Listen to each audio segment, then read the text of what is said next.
ассалаумағалейкум көпшілік.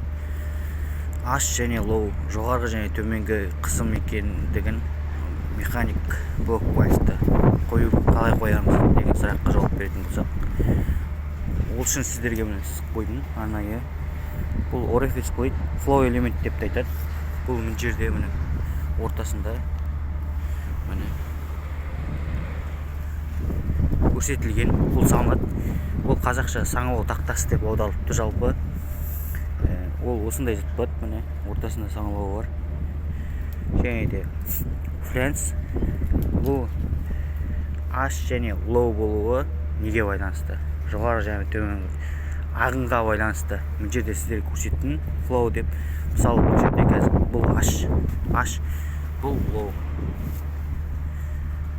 Ағын бұл жаққа арты кетіп баратыр. Сол ағын